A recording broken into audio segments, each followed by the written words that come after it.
피를 토하는 심정으로 이 자리에 섰습니다. 우리가 믿었던 혁신이 전북에서 무참히 짓밟히고 있기 때문입니다. 조국 혁신당 전북도당의 비례대표 공천 과정은 불통이었고 당원들을 향한 오만이었으며 정당 민주주의를 내팽개친 무책임의 극치였습니다. 이것은 단순히 특정 후보의 낙천에 대한 항의가 아닙니다. 당원이 주인이라 외치던 전북도당이 어떻게 당원위에 군림하는 권력으로 타락했는지를 고발하는 준엄한 경고입니다. 짜고 치는 고수도 답정너 공천을 당장 멈추십시오. 이번 비례대표 공천은 시작부터 끝까지 결론을 정해놓고 연출한 밀실각본이었습니다. 특정 후보를 비례 1번으로 내정해두고 공모와 면접이라는 껍데기만 씌운 채 당수 공천이라는 결론으로 직행했습니다. 묻습니다. 이것이 조국 혁신당이 말하는 공정입니까? 이것이 우리가 기득권 정치를 깨부수겠다며 자부했던 혁신의 모습입니까?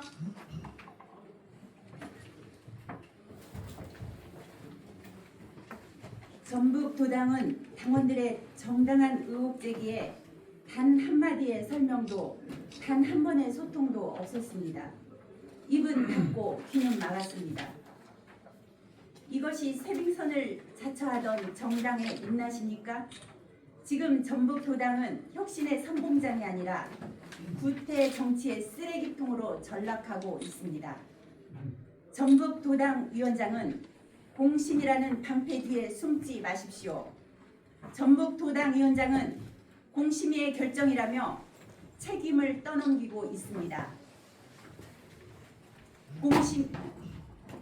공천의 판을 짜고 방향을 설정한 몸통이 누구인지 당원들은 이미 다 알고 있습니다.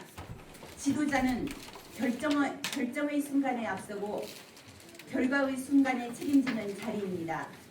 지금 위원장이 보여주는 모습은 책임이 아니라 회피이며 정치가 아니라 비겁한 침묵일 뿐입니다.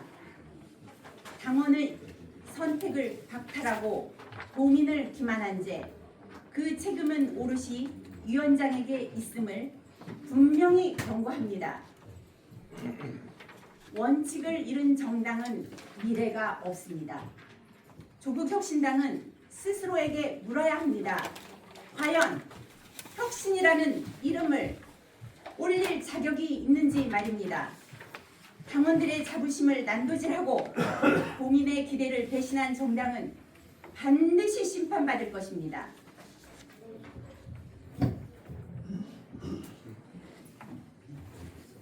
우리는 다음과 같이 강력히 요구합니다. 첫째, 투명한 공개, 비례 대표 후보 선정의 기준과 심사 전 과정을 당원 앞에 한 점 의혹 없이 공개하십시오. 둘째, 책임자의 결단. 전북도당 위원장은 비겁하게 숨지 말고 이번 사태에 대해 직접 해명하고 책임 있는 결단을 내리십시오. 셋째, 공천 처리 및 경선 실시. 당원의 선택권을 원천 동세한 단수 공천을 즉각 철회하고 민주적이고 공정한 경선을 다시 실시하십시오. 정당이 원칙을 버리면 그것은 정당이 아니라 이익 집단일 뿐입니다. 전북도당이 지금이라도 과오를 인정하고 진정한 혁신의 길로 도피할 것을 강력히 촉구합니다. 만약 우리의 정당한 요구가 무시된다면 우리는 깨어있는 전북 당원 및 도민들과 연대하여 이 불의에 맞서 끝까지 투쟁할 것을 천명합니다. 2026년 4월 29일 조국혁신당 전북 민주적 공천을 촉구하는 당원 일동.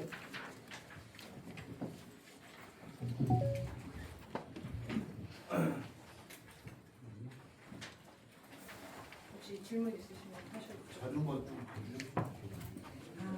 그럼 저희 거라도 일단 드리겠습니다. 자료는 자료를 좀 충분한 지금 주시고요. 여기 오신 분들이 지금 다 대상자. 네, 맞습니다. 여기는 지금 저울에서 오신 그 후보자였는데 이분은 서류를 다 신청하셨어요. 그럼에도 불구하고 면접도 없이 그냥 아무런 그 그리고 끝나고 나서도 답도 안 해주고 연락을 드려도 연락을 받지도 않고 지금 그런 상황이고요. 이 심지선 씨와 저는 군산에서 비례를 신청했고요. 이 문제는 일단 이 후보를 미리 선점을 해놓고 저희를 어떻게 하면은 그냥 길러리를 세웠다는 것이 문제입니다. 단수 공천으로 끝내버리는 거. 그리고 그 1번으로 세웠다는 거는 저 같은 경우에는 도당 위원장이 개인적으로 만나자 제가 이걸 신청한다는 결과를 정보를 듣고 연락을 하게 됐어요. 그래가지고 둘이 만나자 하더라고요. 그래서 만났을 때 그분이 저한테 하신 말씀은 1번은 이미 되어 있다.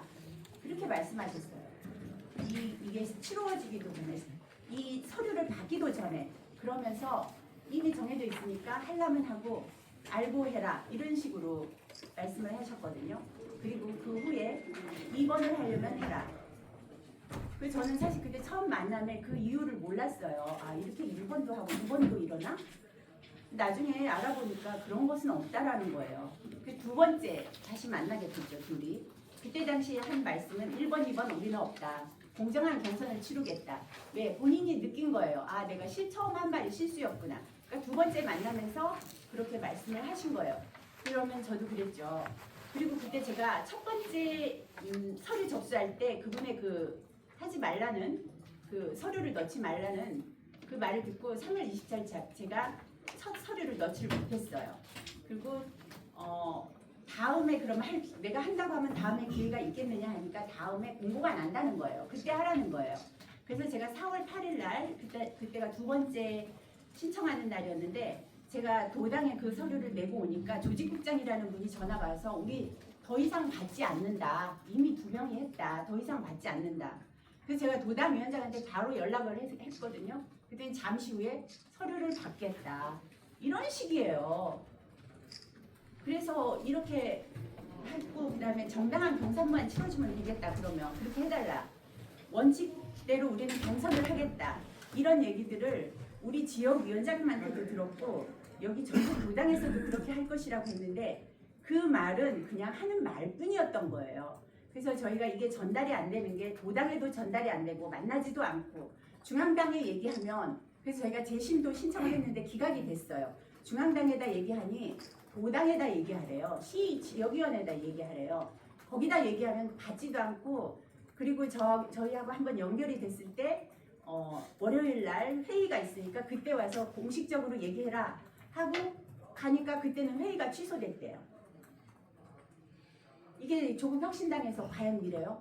저희가 조국혁신당을 선택한 이유는 정말 혁신적으로 거대 정당에게 맞서서 대한당으로 정말 이게 할 수 있겠구나라는 어떤 희망을 가지고 있는데 지금 상황은 거대 정당보다도 못한 그런 행태들이 벌어지고 있어요. 소통이 안 되는 게 가장 문제예요. 이해가 안 돼서 그러는데 각 시의원 비례를 신청하신 건가요? 네, 저 시비례고요. 여기 도비례 신청하셨고요. 그럼 그 1번, 2번 정했다는 게 각 지역이나 도마다 또 다를 거 아니에요? 다 달라요. 근데 그 기준이 없어요. 분들은 1번, 2번 다 정해져 있었다. 네, 단수 신청한 곳은 단수 후보로 결정된 곳도 있는데요. 지금 오신 곳들은 중복으로 2명 내지 3분이 신청을 하신 곳인데도 불구하고 면접으로만 경선 없이 그러니까 당원 당규에는 당원들의 투표로 결정을 하라는 당원 당규가 있음에도 불구하고 그런 그 과정을 지키지 않고 단수 공천으로 끝낸 것이 지금의 전주와 정후보 면접 자체를 안 하셨고 그 다음에 군산이고요. 저는 도비례를 신청을 했습니다. 도비례를 신청했는데 그 이제 서류 접수하고 면접을 앞둔 며칠 전에 제가 이제 도당위원장을 좀 찾아뵙고 이런저런 얘기들을 했는데 그 말씀 와중에 저한테 그 말씀을 하시더라고요. 당원 당규에 의하면 공심위에서 뭐 결정하지는 않거든요. 근데 저한테 말씀하시길 공심위에서 결정하겠죠. 그러면 지역으로 가든가.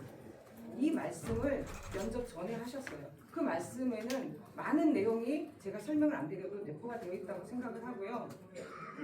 3명이 접수를 했습니다. 그런데 저는 이제 지역에서 많은 소문들이 있었어요. 내정자가 내려온다. 이런 말들이 있었는데 저는 몰랐어요. 나중에 알았고 2월 말에 실제 어떤 분이 내려와서 계셨고 저는 제가 조금 더 설명을 드리자면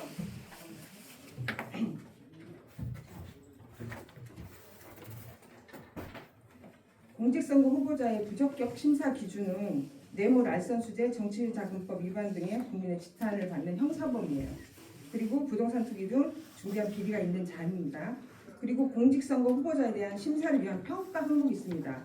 이 평가 항목은 출마의 법적 자격, 정체성, 기여도, 도덕성을 심사합니다. 이런 항목들로 저는 공심위가 이루어졌다고 생각을 합니다.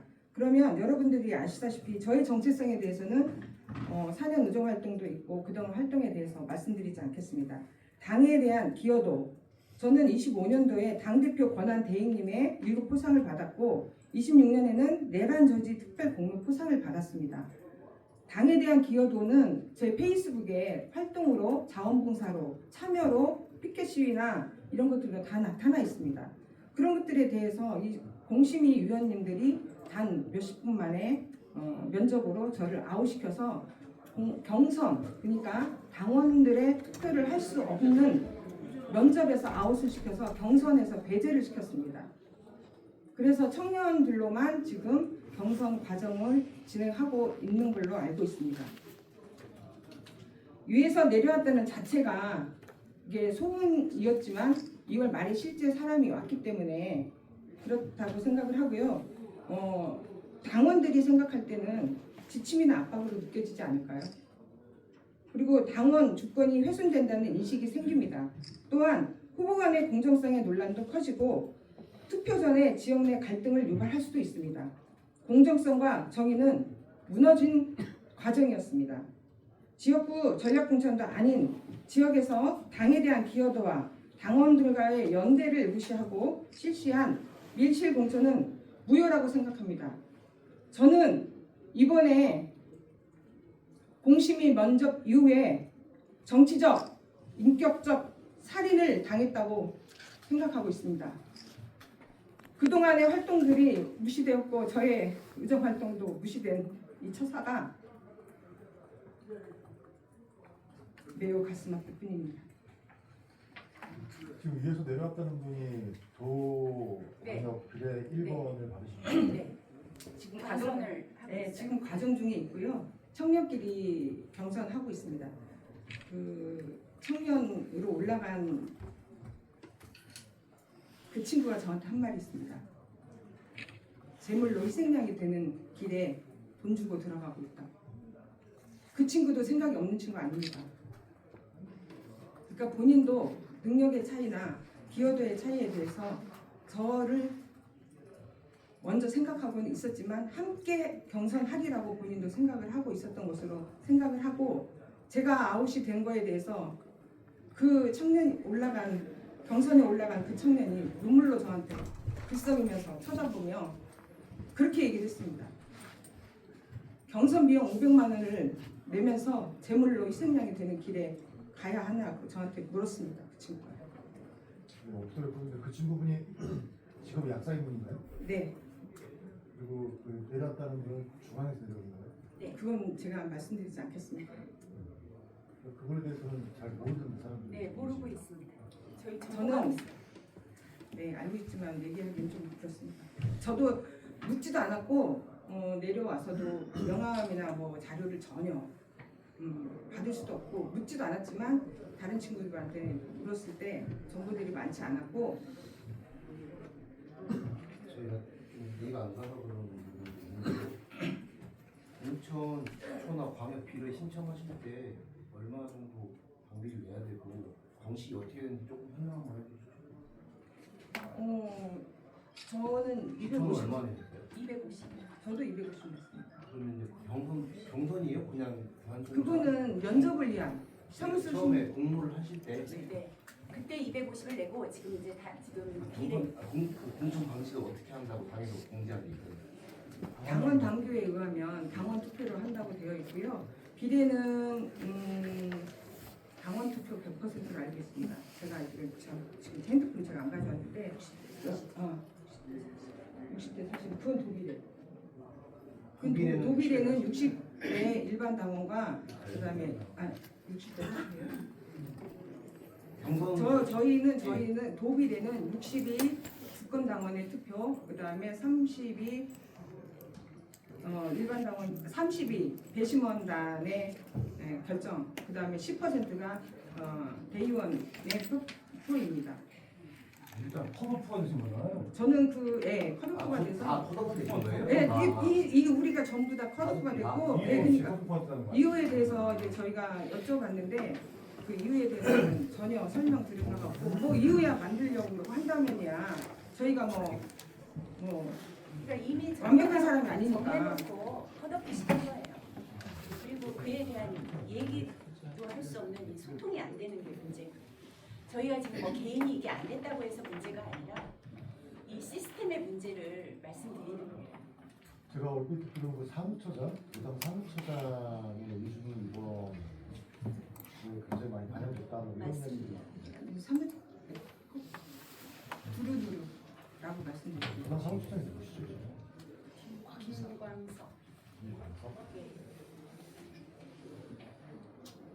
그럼 아까 군산에 하신 분은 왜 1차 때 안 내셨어요? 그거는 도당 위원장이 안 내도 된다고 했습니다. 안 내도 된다? 그러면 다음에 낼 수도 있으니까 안 내도 된다고.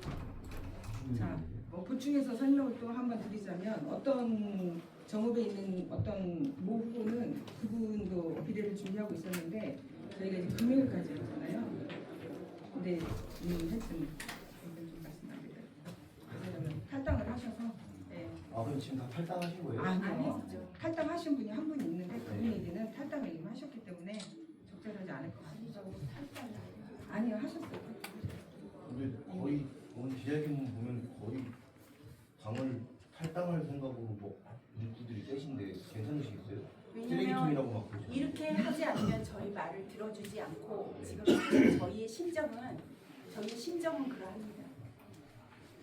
지금 말씀 안 하신 분은 이제 각자 억울한 사정이 뭐 어떻게 되셔요? 나머지 네, 저도 저는 이제 장애인이란 정체성을 갖고 있지만 무조건 장애인이라고 해서 뽑아달라 이런 의도는 전혀 없고요. 공정하게 심사를 통해서 결과가 나왔으면 억울하지 않을 텐데 면접만 보고 일단은 컷오프가 된 상황이라서 몹시 억울하고요. 일단 이거 근거는 뭐냐면 당원 당규에 분명히 경선을 치러야 된다고 나와 있음에도 불구하고 저희의 재심 청구가 기각이 됐습니다.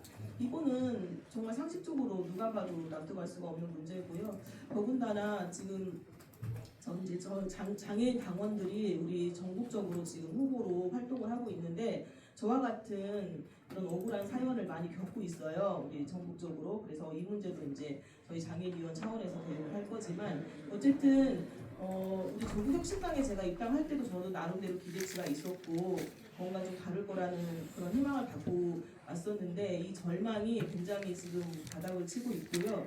어쨌든 이런 기회를 통해서 다시 좀 생각을 바로 잡고 진짜 혁신당은 혁신을 했으면 싶은 바람으로 이 자리에 섰습니다. 이상입니다.